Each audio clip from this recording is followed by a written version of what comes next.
On today's episode, there's a new conspiracy about the Spokane Fires. So this video was actually posted by the hacktivist collective Anonymous. Here are 5 more conspiracy theories that turned out to be true.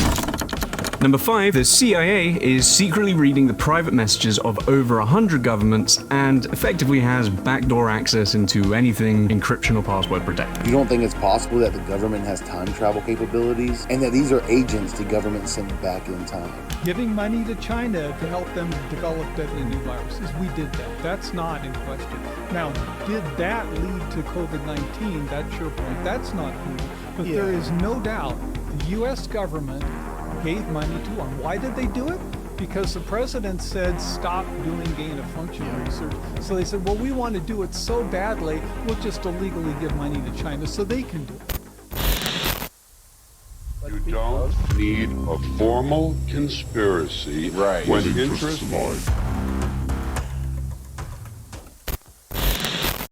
There's a new conspiracy about the Spokane Fires. So this video was actually posted by the hacktivist collective Anonymous. And this is what they said, and I'm interested to see what you guys think.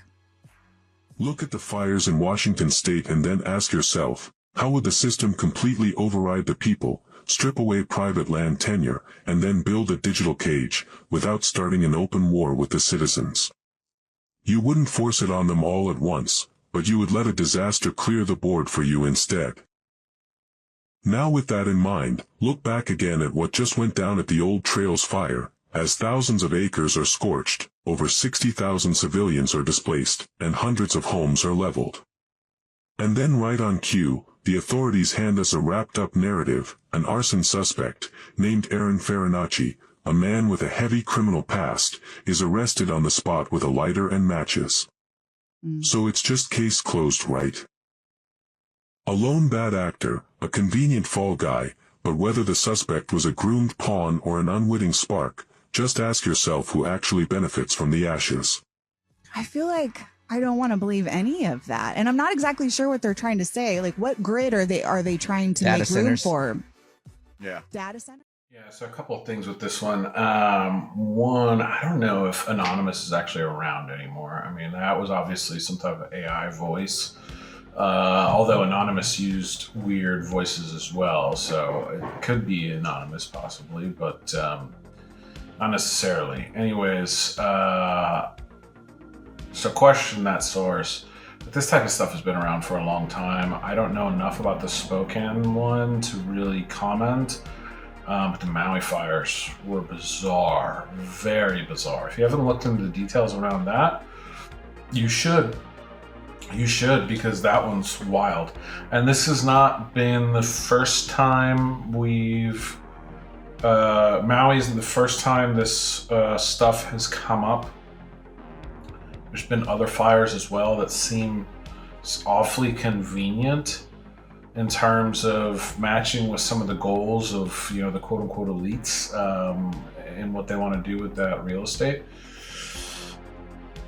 Yeah, it's a tough one to want to not to want to believe, but it's a tough one to endorse because it feels so far-fetched.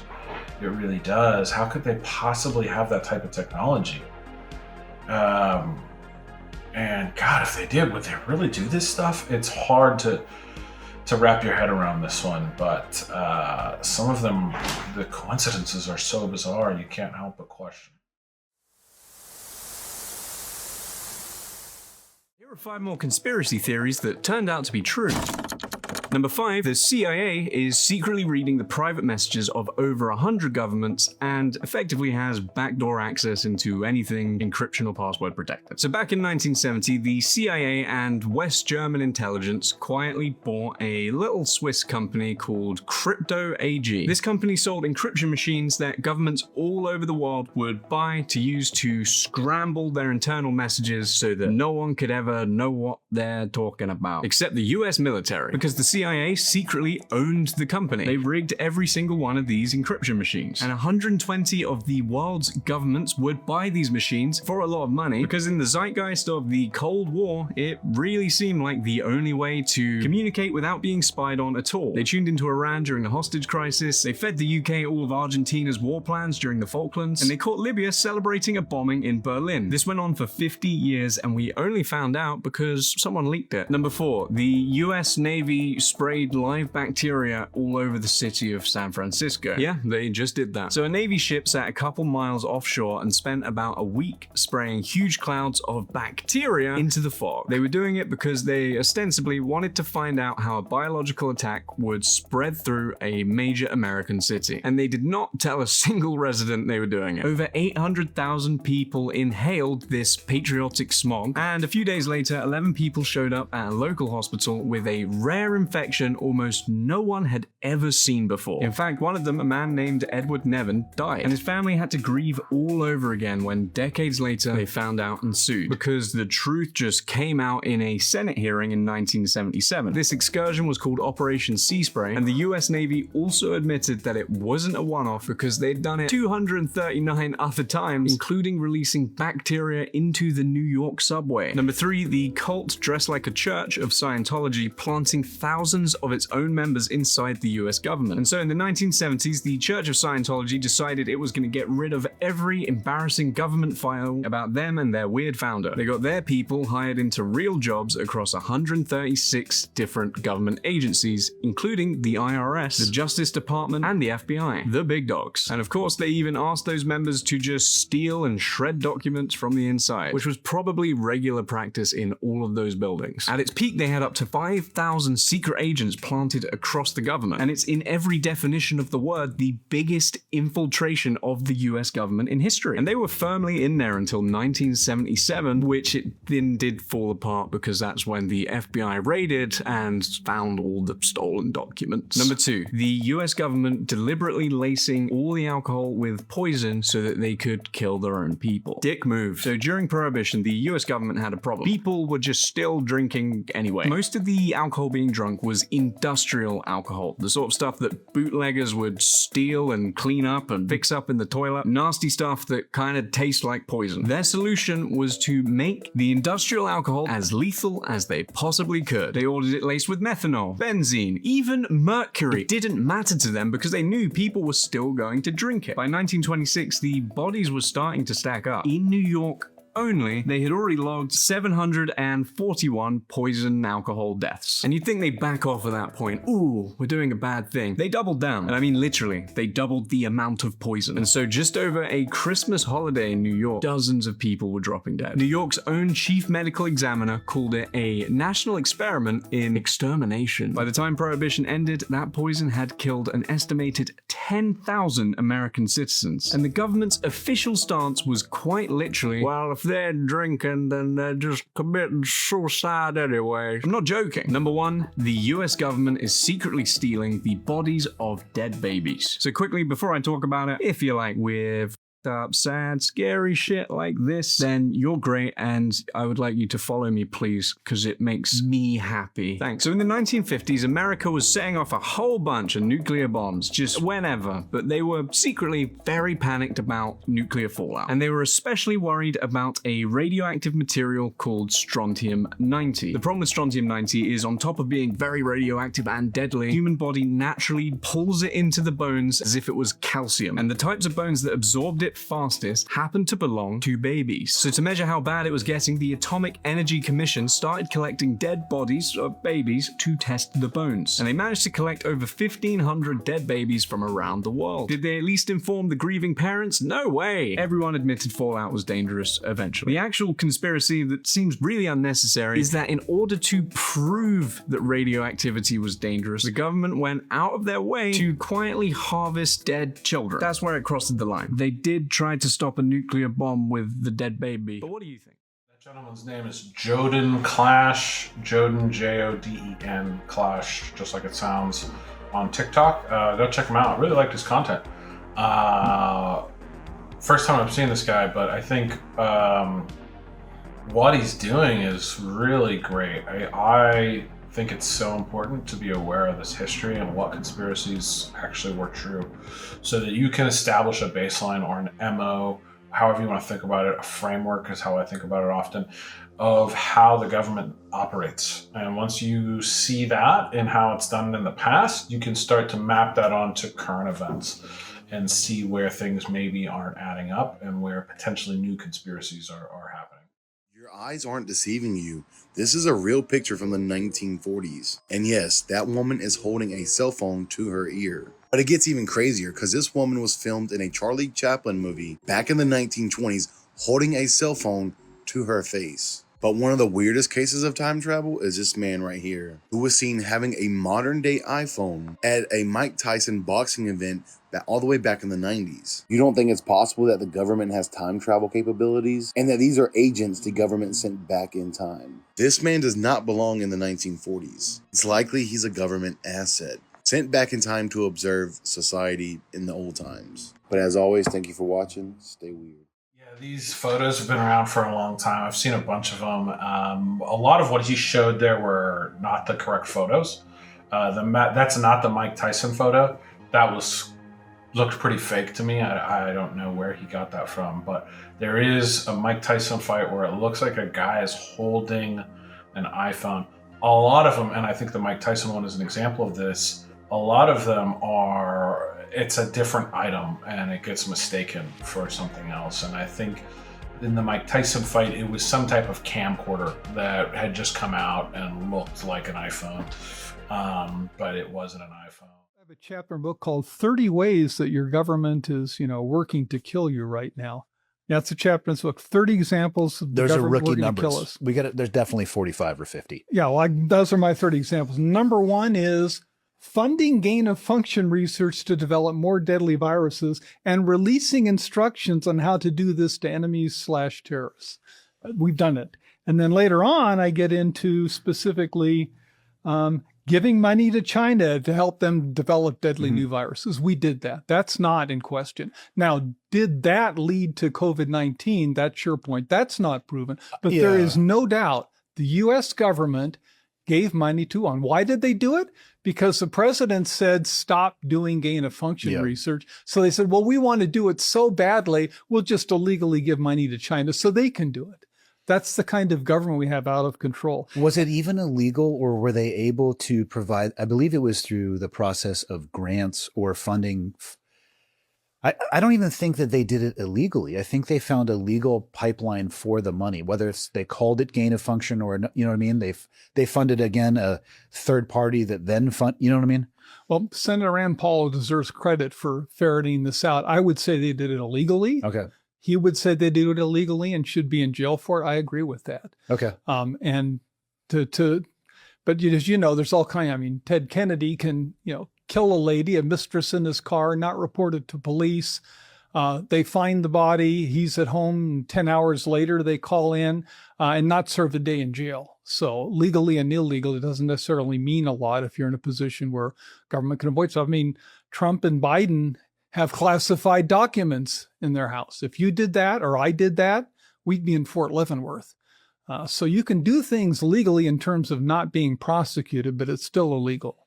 I bet every president, if they looked hard enough, would have some semblance of something that's classified in their residence or property. I would respectfully disagree. Not the level of documents. They're just. I'm not saying a bunch of them. I'm not saying national security. I'm saying I bet you there's a chance that a portion of a president's daily briefing or whatever it is, you know what I mean? I'm just saying. Yeah, but I'm not talking about little notes in this briefing. I was told this and my little note is classified. I'm talking about top secret SCI documents, tons of them just lying around your house. You and I would not do that. No, nobody should do that. Correct. As just a general classified material handling course, which this isn't, but welcome to my TED Talk. If you hold that level of clearance, maybe treat the information with the commensurate level of respect that clearance demands. And we do, and 99.9% of folks dealing with it do. But my point is, if you're a top high enough level official, you can break the law. So Fauci did break the law and his associates in providing that funding to China. It was wrong, but a lot of top officials can get away with breaking the law. That's the point I was trying to make. Do you think it is still ongoing in other places? And do you think anybody will be held to account for what happened leading up to? And again, I'm not saying it caused COVID-19. Yeah, I think that gentleman with the glasses did a fantastic job of explaining this, right? Like, you don't need to make the claim that these things resulted in the pandemic, but everything up to that is not a conspiracy, it's a fact. Or it's not a theory, it's a fact. And that, I think, is the big revelation that people need to start coming to, is a lot of these things aren't theories, they're not conspiracies, they're not conspiracy theories. They're facts, and they're happening out in the open nowadays. They're not even trying to hide it anymore. The paper trail is clear as day. It's just no one's paying attention. The media is bought and paid for. Journalists, investigative journalism is dead. And the people out there who are still doing that work are, often not, their voices are suppressed, unfortunately. So yeah, I think this guy is doing a fantastic job. Stick to the facts, stick to the evidence. You don't need to make claims that people are going to see through a lens of politics and have a difficult time rationalizing or coming to terms with. Is if you just stick to the facts of, yes, we are funding gain of research in China, and that was made illegal by Obama. No one can deny that. That's a fact. That's a fact. Your government is doing that. It's a fact. Your government is approving all kinds of cancer-causing colorants to go into your food. It's a fact that, seed oils and all of these things, the food pyramid, right? They're doing it. These things are facts. They're proven. So, it's right in front of your face, guys. You don't have to even go to theories anymore.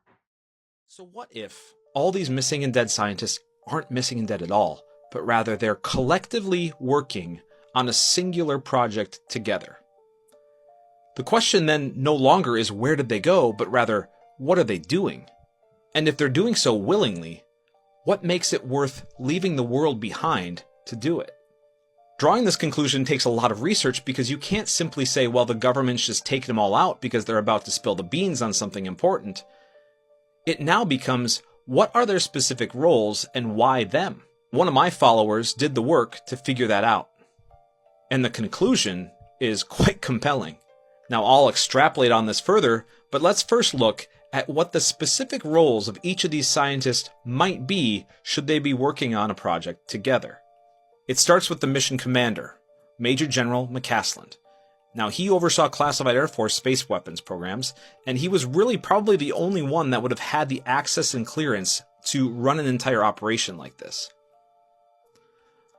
Next, we've got the lead plasma physicist, Nuno Laureiro.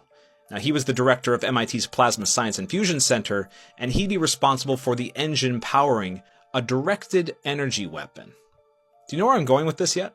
Next, we have Amy Eskridge, who was a plasma physicist, and she would be responsible for the propulsion and anti-gravity research. Now, she had her own academy for exotic technology that she started with her dad, who was also a NASA engineer. And so she would have the capacity to work alongside Laureiro on non-conventional propulsion systems.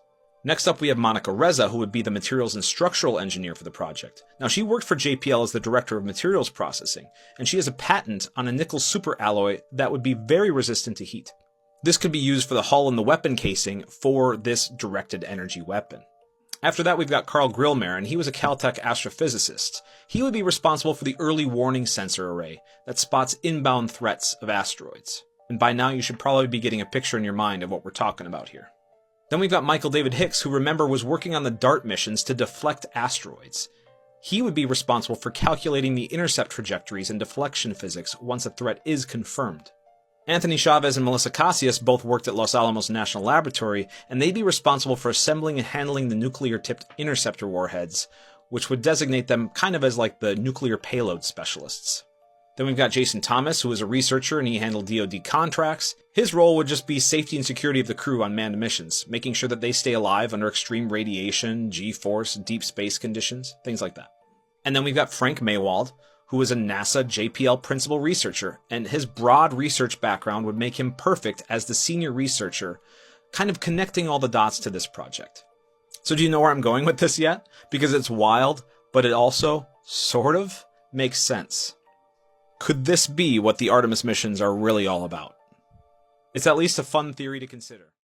Yeah, I agree. It's a fun theory to consider for sure, and definitely I think it's a possibility. I wonder what happened to this story. Like, I don't remember getting anything from this. I remember it being a big deal for a while. Even Trump, I think, commented on it, and then we never heard anything about it again. What happened to this story? I don't know if there was any resolution here. Some of them, I will say, I think the stories about the mainstream narrative is potentially true. Amy Eskridge, for one, there's a lot of footage of her out there that seemed to me that she might have been suffering from some type of mental health issues, and just at that point you gotta go, maybe she did something to herself. I can't remember the exact story with her, what they said happened to her, but there's enough footage out there of her where you listen to the way she speaks and she doesn't look okay. And some of the other ones I think are not that there's footage of them, but there's enough evidence out there where the mainstream narrative is probably accurate. So maybe there's nothing here, but there's enough here that should make us question. Given the release of the files, I feel that there are more than a few deaths that we need to look into. First off, we need to look into Stanley Kubrick's death.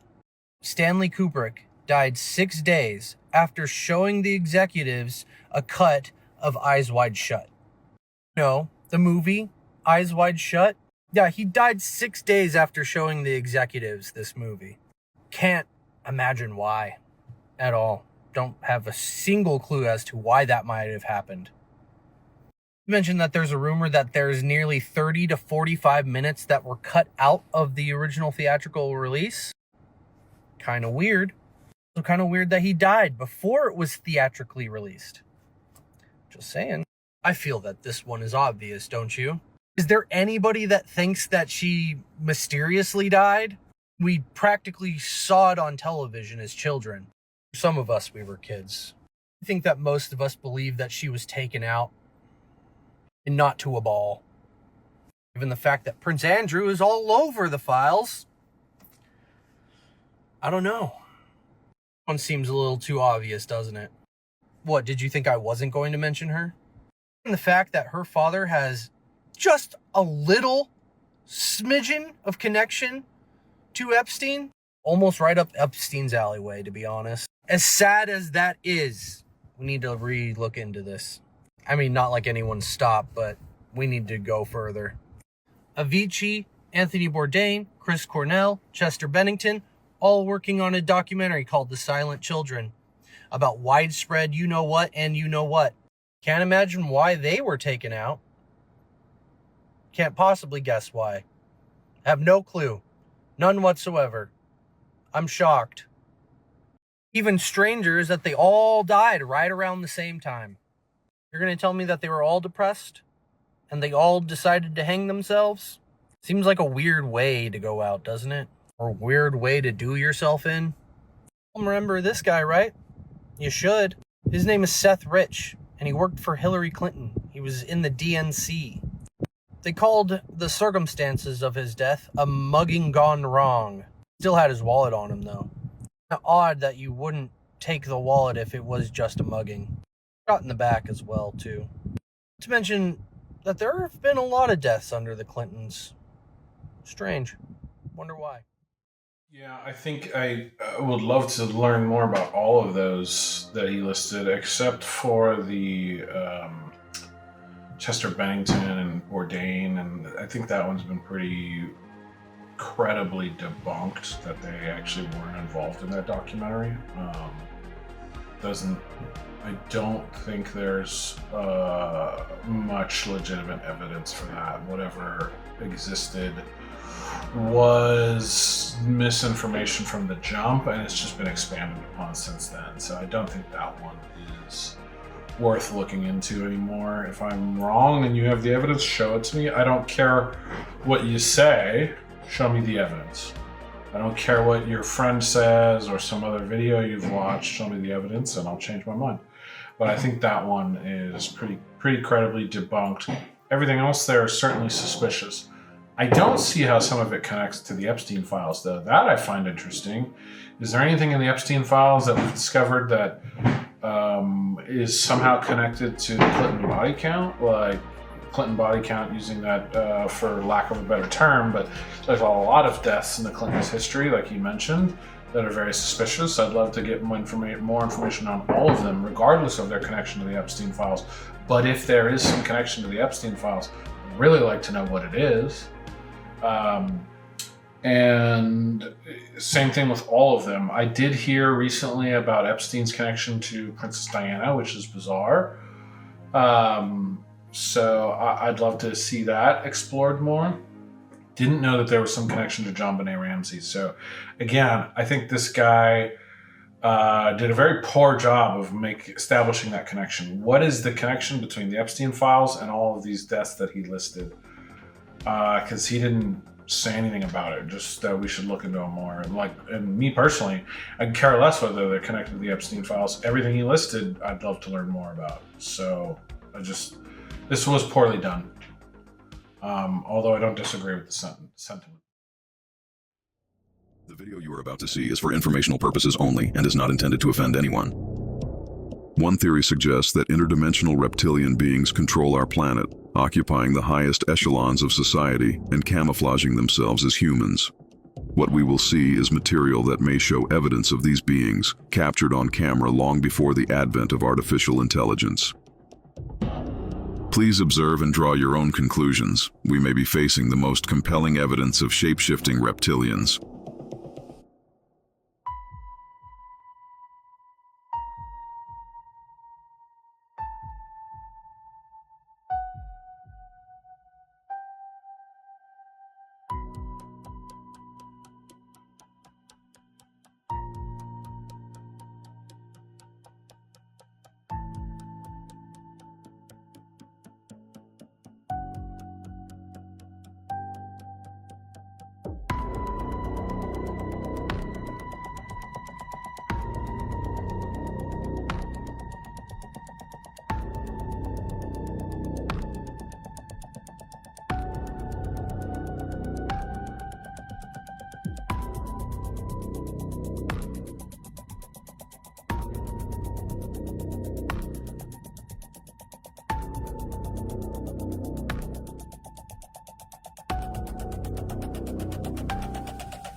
Those are clearly fake, especially those last couple of ones were obviously, poorly added in to the original clip. The beeper one, though, that's an old one. That's from back in 2013, I think, 2014. I remember seeing that in college. That's the first time I saw it, so I don't know when it originally came out, but yeah. That's the one that looks the best, especially because you see his reaction after. It's like he feels something is happening with his eyes and he looks away from the camera to let his eyes adjust. And there's more clips that are much better than some of the ones that are shown here. Again, that doesn't necessarily mean the reptilians and all this crap, but it's fun to think about these for sure. These are fun ones, and some of them are bizarre. That Bieber one's very bizarre, very, very bizarre. Makes you wonder. I'm going to end it there for today, folks. I hope you enjoyed some of these, some more fun ones for sure in this clip. So if you enjoyed it, please shoot me a like, subscribe to the channel. All your support is so important at this stage as I try and build out an audience here and build out a community. So if you want to be a part of that, please subscribe and join. Drop me a comment down below and let's engage in some discussion. I'm very active. I try to respond to every comment that I get. So if you're interested in having a discussion, feel free to drop some comments down below and let's talk. Anyways, gonna end it there for today. Hope you enjoyed. We'll be back next time with another one. See you then.